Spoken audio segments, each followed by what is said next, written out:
तो हजरात, मैं आपसे आज से सिर्फ 2 कतरे की बात करता हूँ। पूरी दुनिया की दौलत एक तरफ और रब तबारक व तआला की रजा और खुशनुदी हासिल करने के लिए सिर्फ 2 कतरा काफी है।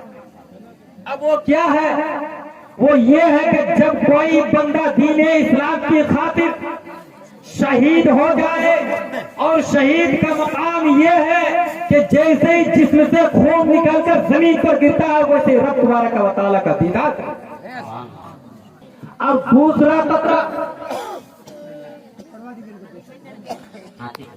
खतरा वो कि जब कोई बंदा खौफे खुदा से लरस कर मस्जिद में जाता है और मस्जिद में खौफे खुदा से एक कतरा आंसू सजदे में गिराता है, तो उस शहीद के खून के कतरे से भी ज्यादा रब तबारक व तआला को उस वक्त खुशी होती है जब कोई बंदा खौफे खुदा से सजदे में जाकर एक कतरा आंसू बहा। सुभान अल्लाह, सुभान अल्लाह। आज का हाल तो क्या है कि हम मदरसे भेजेंगे नहीं, मदरसे भेजेंगे नहीं, दीन सिखाएंगे नहीं, उर्दू पढ़ाएंगे नहीं, और मदरसे भेजेंगे तो 1 घंटा, स्कूल में 3 घंटा, स्कूल में 300 रुपए देगा एक बच्चे के पीछे, या 100 रुपए भी देगा तो 100 मरतबा सोचेगा। और आज हमारी माए बहनों के पास इल्म नहीं है, जिसकी वजह से बुराई करने के लिए आगे चलती है बेहयाई आम हो चुकी है। आज शोहर की बात मानते नहीं है, ये शोहर की बात तो मानती ही नहीं है, इस कदर आगे बढ़ गई। एक वाकया सुन लीजिए, उसके बाद खत्म कर दूंगा क्योंकि सिंगल मिल गया है। एक साबिया का वाकया बता रहा हूँ, एक साबिया रसूल, एक साबिया, यानी कि जिसने सरकार को देखा और कलमा पढ़ा, वो कौन हो गए? साबी साबिया। तो एक साबिया रसूल ने अपनी बीवी से कहा, क्या मेरी बीवी, जब तक मैं बाहर जाता हूँ, जब तक बाहर से नहीं आऊंगा तो तुम कहीं जाना मत, तुम कहीं जाना मत। अब इत्तेफाक से वो बात, उसके बाद बीमार पड़ गए। शौहर ने कह दिया कि जब तक मैं आऊंगा नहीं तो घर जाना मत। अब क्या करे, घर से खबर आया कि तुम्हारे वालिद की बहुत तबीयत खराब है। अब उस औरत ने, आज की औरतों की तरह नहीं कि मुझे तो सुनना ही नहीं है, जब मैं के यहाँ जाना है तो जाना है, आज की औरतों की तरह नहीं। अब क्या हुआ, उस औरत ने कहा कि जाओ सरकार से पूछ के आओ। सरकार के पास भेजा तो सरकार ने क्या कहा, उस औरत के लिए जरूरी है कि वो अपने शौहर का इंतजार करे। और जो हजरात, उस औरत के लिए जरूरी है कि वो अपने शौहर का इंतजार करे। अब फिर कुछ दिन गुजरने के बाद फिर खबर पहुंचती है कि तुम्हारे वालिद बिल्कुल मरने के करीब है। अब बाप की एकलौती बेटी, बताइए कोई बर्दाश्त कर सकेगी? तवज्जो मेरी माँ बहनों, गौर से सुनो मेरी बात को। फिर सरकार के पास भेजते हैं कि जाओ सरकार से खबर लेकर आओ। सरकार फरमाते हैं तुम्हारे लिए जरूरी है कि अपने शौहर का इंतजार करो। तीसरी मर्तबा भी ये खबर आया कि अब तुम्हारे वालिद का इंतजार। अब तो कोई, आज के दौर में कोई औरत है नहीं रुक जाएगी। शौहर अगर बीमार है कह दे मेरी बीवी मत जाओ, अरे तुम्हारी कौन सुनता, जब से तुम्हारे घर में आई हूँ मैं तो कभी चैन से जिंदगी गुजारी, मैं तो कभी चैन पाई नहीं, यही कहती है। और बाहर से आ जाए वैसे नाला इत्तेफाक से, अरे तुम मर के क्यों नहीं आए, ऐसे ऐसे अल्फाज निकालते। अरे जिसका शौहर नहीं उससे जाके पूछ। तो सुनिए, तो अब उनके वालिद का इंतकाल हो गया चचा, तो सरकार ने उस वक्त भी यही कहा कि उस औरत के लिए जरूरी है कि वो अपने शौहर का इंतजार करे। अब नींद आएगी, नींद आएगी तो क्या उस औरत को नींद आएगी? बाप का एकलौती बेटी, बाप इंतकाल फरमा गए। है कोई आज की औरतों में से जो अपने शौहर की बात को माने? कोई नहीं है, बड़ी मुश्किल से शायद कहीं निकल जाए। अल्लाह अकबर, वो औरत रात भर रोती रही, नहीं गई घर, रोती रही। और बांझो मेरे सुन्नी जन्नती मुसलमान भाइयों, अब रात को नींद कैसे आती? वालिदे मोहतरम इंतकाल फरमा गए, दोपट्टा से आंसू पूछते पूछते दोपट्टा भीग। कुछ देर के लिए नींद ने गलबा किया, कुछ देर के लिए नींद ने गलबा किया, तो क्या देख दिया अपने वालिदे मोहतरम को कि जन्नत में एक तख्त है और उसी तख्त पर एक नूरानी ताज बनकर बैठे। वाह वाह, सुभान अल्लाह, सुभान अल्लाह। एक नूरानी ताज बनकर बैठे हुए।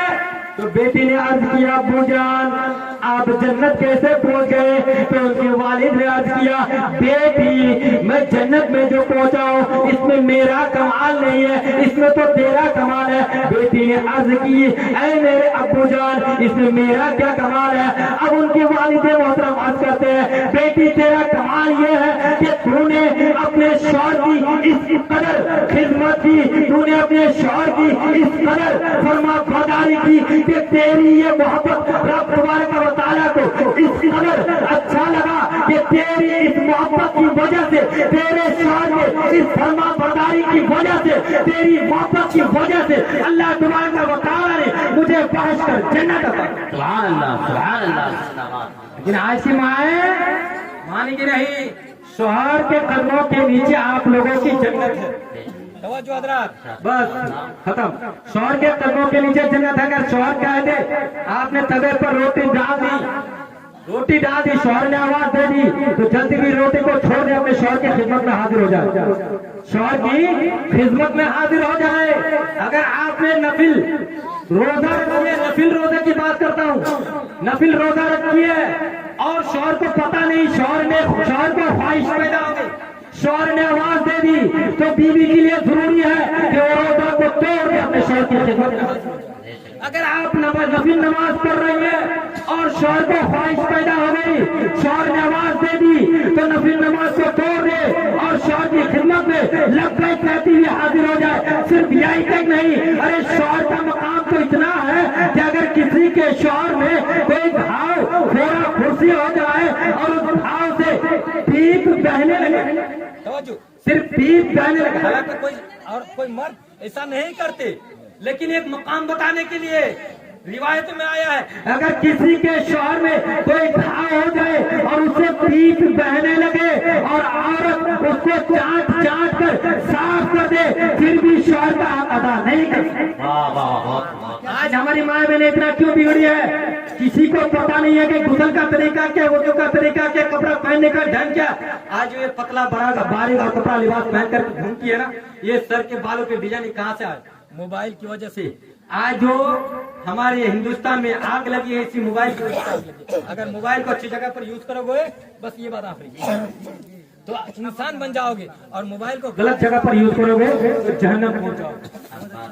क्या हजरत? मेरे दोस्तों बुजुर्गों, मैं आप से कहना चाहता हूँ कि आज अगर हमारी माँ बहनें पढ़ी लिखी होती। अच्छा एक बात बताइए भाई, बुरा मत मानिएगा, आज लड़कियों के हाथ में इतना बड़ा मोबाइल है, लड़कियों के हाथों में इतना बड़ा मोबाइल है, क्यों इतना बड़ा मोबाइल है भाई? अच्छा वो भाई बाहर रहते हैं, बुरा मत मानना, बस मैं काम की बात बता रहा हूँ, अगर जो समझेगा उसके लिए जिंदगी बन जाएगी। समझते हैं?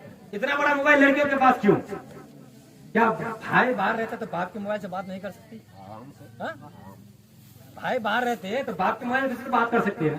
अच्छा अगर वो मोबाइल चलाती है, फेसबुक चलाती है, फेसबुक में उसका किससे रिश्ता जुड़ा हो, यूट्यूब में उसका किससे रिश्ता जुड़ा हो, व्हाट्सएप चलाती तो कहाँ चलाएगी? अच्छा कौन सी ऐसी लड़की है कि उसकी फैक्ट्री चलती है, उसकी गाड़ियां चलती है, उसकी बसें चलती है कि उसे बसें चल जाएगी? अच्छा आपकी बेटी हो या मेरी बेटी हो, इतना बड़ा मोबाइल है।